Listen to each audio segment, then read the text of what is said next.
한국인 10명 가운데 7명이 사는 그곳 바로 아파트. 지금 보고 계시는 분들 상당수도 이 아파트에 살고 계실 텐데 아파트 관리비 얼마씩 내고 계셔도 보니까 월 평균 16만 원 정도 낸다고 하는데 호호 이거 핸드폰 요금보다 훨씬 비싼 말이 16만 원이지 1년이면 그래 192만 원 적은 액수가 아닙니다. 그야말로 텅장 털어가는 관리비인데 매달 내야 하는 돈이니까 그 내역들을 살펴보게 하셨겠지만 구체적으로 어떻게 쓰이는지 아실 필요가 있겠다 이거지.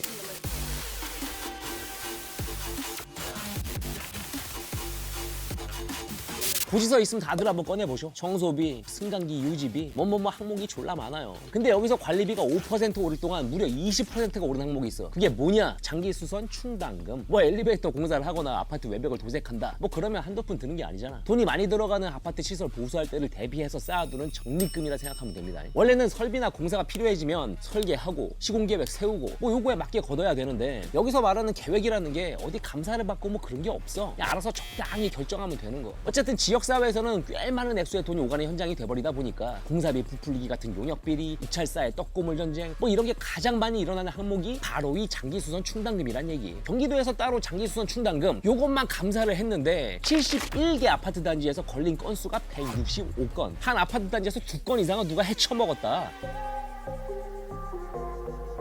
어째서 한두 푼도 아닌 이 관리비가 제대로 쓰이는지 감시를 할 수 없느냐. 2014년 난방열사 요 사건 들어보셨을게요. 배우 김부선 씨가 자기가 사는 아파트 일부 주민들의 난방비가 빵원이라고 공개했던 바로 그 사건. 난방열사 사건으로 사람들이 우리 아파트 관리비도 제대로 쓰이는지 감시해야 한다 뭐 이렇게 목소리를 높이기 시작하고 그래서 2015년에 300가구가 넘는 공동주택에서 매년 1회 이상 외부 회계감사를 받아야 한다. 외부 회계감사제 일명 김부선법이 시행됩니다. 대개 아파트에서는 입주자 대표회의와 관리사무소 이 둘이 이제 아파트 단지의 살림을 책임지는데 얘네가 짝짝꿍해서 비리 무쩌지르게 외부 회계감사 받게 하고 돈 얼마 걷고 얼마 썼는지도 아파트 주민들에게 공개하고 뭐 괜찮네 그럼 뭐 이 정도면 된 거 같잖아 그지? 그런데 김부선법 시행 이후에 관리비 비리로 지자체에 적발된 단지가 10개 가운데 7개 뭐 크게 개선된 거 없이 그대로 고여 있었다 뭐 그런 얘기가 되는데 이게 수박 겉핥기로 문제를 해결하려다 문제의 핵심을 놓쳐버린 뭐 그런 케이스 되겠습니다. 그럼 핵심이 뭔데?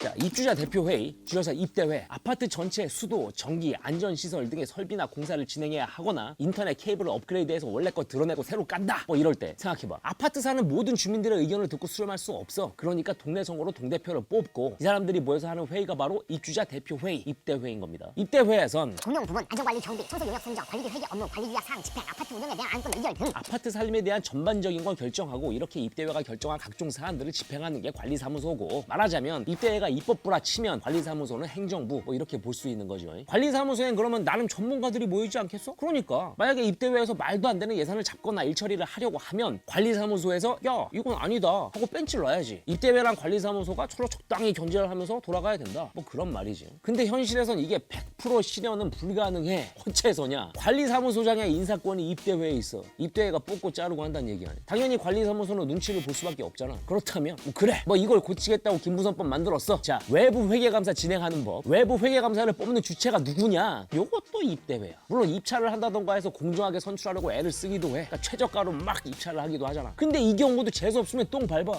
왜? 최대한 많은 일감을 따내는 회계사들이 박리담회식 입찰을 해버려. 9개월 동안 701건을 입찰한 회계사도 있다니까? 9개월 동안 701건이면 뭐 주말까지 풀로 뛰어서 하루에 감사 2건씩 끝내는 거야. 뭐 하겠다는 거야 말겠다는 거야. 현장 가볼 시간이 있겠어? 당연히 날림일 수밖에 없어요. 일단 감사 대상이 감사 주체를 선정한다는 것 자체가 말이 안 되는 거고 그래서 공적기관이 직접 감사인을 선정하는 아파트 회계감사 공영제 요거 시행해야 된다 이런 얘기가 나오는 거. 지자체나 전문 교육을 받은 회계사 감사 단체가 각 아파트의 감사인을 지정해 주는 거지. 사실 이 얘기가 매번 총선 때마다 나오긴 하는데 뭐 생각보다 주민들이 아파트 관리에 뭐 대단히 그렇게들 뭐 지대한 관심을 쏟진 않더만. 저기 아파트 동대표 투표하신 분 그거 봐 몇 분 안 된다고 해. 그러니까 대답하지. 정리하면 연 200만 원 가까이 드는 관리비 쥐두새도 모르게 새나가도 확인할 방법이 없지. 난방열사 이용 기무선법 만들어도 인사권 쥐고 있는 입대회 눈치 보느라 실효성은 빵. 그렇다고 매달 16만 원 뭐 기부한 셈 치고 살아? 좀 흐르게 해보자는 거지 고인물들 좀. 자자 일단 체크잇아웃. 여기 kapa트.go.kr 여기 가면 아파트 관리비 제대로 쓰고 있는지 확인할 수 있으니까 꼭 들어가 보도록 하십니다. 아시겠습니까? Drop the issue. 오늘은 여기까지. 좋아요와 구독, 알림 설정 부탁드리겠습니다. 원선이었습니다. 다음에 뵙겠습니다.